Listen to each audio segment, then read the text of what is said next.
Uttar Pradesh basic शिक्षा उन महत्वपूर्ण आदेशों और खबरों का निष्कर्ष लेकर के उपस्थित हो चुके हैं जो निष्कर्ष आपके लिए महत्वपूर्ण है। सर्वप्रथम शिक्षा निदेशक बेसिक उत्तर प्रदेश लखनऊ का जो महत्वपूर्ण आदेश जारी हुआ है उसका निष्कर्ष जानेंगे।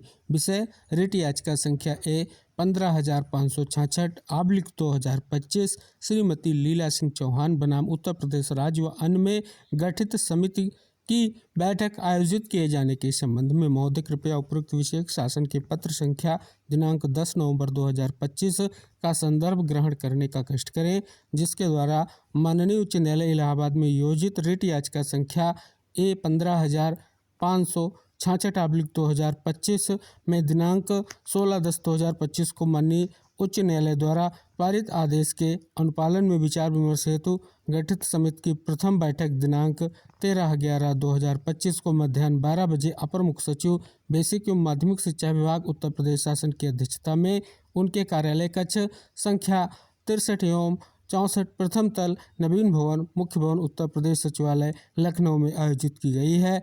अतः अनुरोध है कि कृपया उपरोक्त बैठक में ससमय प्रतिभाग करने का कष्ट करें। खबर के माध्यम से भी स्पष्ट किया गया कि शिक्षकों की उपस्थिति के लिए गठित कमेटी की बैठक कल परिषदीय स्कूलों के शिक्षकों की उपस्थिति सुनिश्चित करने के लिए शासन से गठित कमेटी की पहली बैठक 13 नवंबर को होगी। अपर मुख्य सचिव बेसिक व माध्यमिक की अध्यक्षता वाली 16 सदस्यीय समिति में अधिकारियों के साथ शिक्षक भी शामिल हैं। तो यहाँ देखेंगे बड़ी इन्फॉर्मेशन स्पष्ट हो रही है। साथ ही एक और खबर दी गई है कि जाड़े की छुट्टियों में तबादलों की मांग। परिषदीय विद्यालयों में शिक्षकों की जाड़े की छुट्टियों में जिले के अंदर व एक से दूसरे जिले में परस्पर तबादले की मांग की गई है। उत्तर प्रदेश बीटीसी शिक्षक संघ ने विभाग से इसके लिए दिशा निर्देश जारी करने की जो है मांग की है। परिषदीय स्कूलों में गूंजा वंदे मातरम। प्रधानमंत्री नरेंद्र मोदी के आह्वान पर राष्ट्रगीत वंदे मातरम के 150 वर्ष पूरे होने पर परिषदीय विद्यालयों में इसका सामूहिक गान किया गया। सभी 75 जिलों के लगभग 1,32,000 परिषदीय विद्यालयों के 90.87 लाख बच्चों ने मंगलवार को सामूहिक जो है गान किया। बेसिक शिक्षा विभाग का लक्ष्य है कि सभी 1.48 करोड़ बच्चों को इसमें शामिल कराया जाए। महानिदेशक स्कूल शिक्षा ने कहा कि वंदे मातरम गीत से बच्चों के मन में न सिर्फ राष्ट्र की प्रसिद्धता बल्कि देशभक्ति की जड़ें और गहरी होंगी।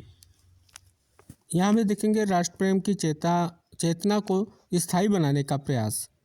यह आयोजन केवल गीत का गायन नहीं बल्कि उस भावना का पुनर्जागरण है जिसने भारत के स्वतंत्रता संग्राम को ऊर्जा दी थी।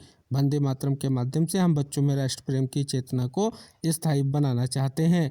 वंदे मातरम के इस अमृत पर्व को उत्तर प्रदेश ने केवल गीत के रूप में नहीं बल्कि राष्ट्रीय एकता के जन आंदोलन के रूप में परिवर्तित कर दिया है। यह एक ऐसा आयोजन बनकर उभरा है जो बच्चों के हृदय में देशभक्ति के स्वर को जीवित रखेगा। यह वक्तव्य संदीप सिंह बेसिक शिक्षा राज्य मंत्री जी की ओर से स्पष्ट तौर पर आया है। शिक्षा सेवा चयन आयोग की हुई औपचारिक बैठक। उत्तर प्रदेश शिक्षा सेवा चयन आयोग की मंगलवार को बैठक हुई। हालांकि यह औपचारिक ही रही, इसमें किसी तरह का निर्णय नहीं हो सका। इसमें 18 और 19 दिसंबर को प्रस्तावित टीजीटी भर्ती परीक्षा को लेकर के दुविधा बनी हुई है। आयोग में मंगलवार को बैठक का प्रावधान है। इस क्रम में कार्यवाहक अध्यक्ष राम सुचित ने बैठक ली। बैठक में ज़्यादातर सदस्य एवं अफसर मौजूद रहे। इस दौरान कार्यालय संचालन, संविदा कर्मचारियों के वेतन, भर्ती आदि बिंदुओं पर चर्चा हुई।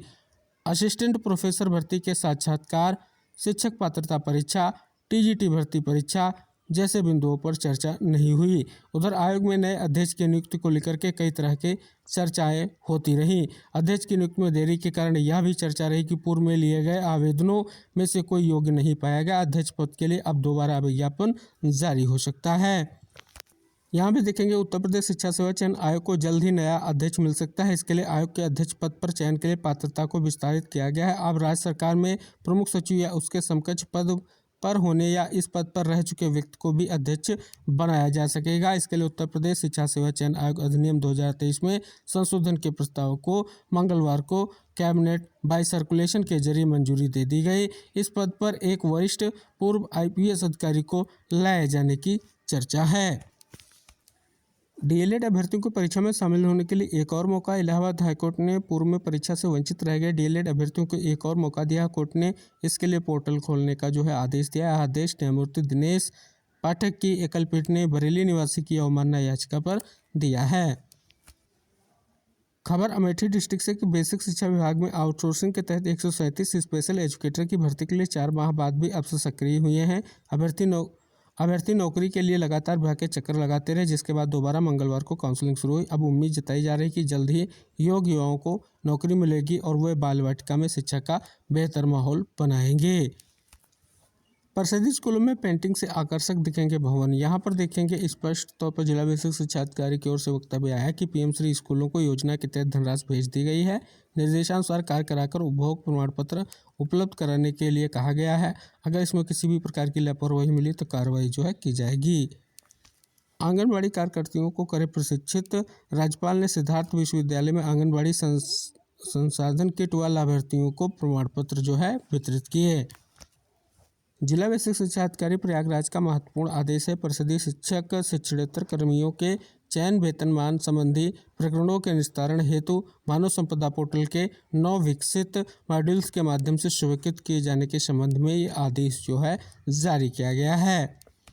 अगली खबर, टेंडर में कमीशन के आरोप में फंसे गोंडा के बीएसए निलंबित। तो यहाँ पर देखेंगे एक विस्तृत खबर प्रकाशित की गई है।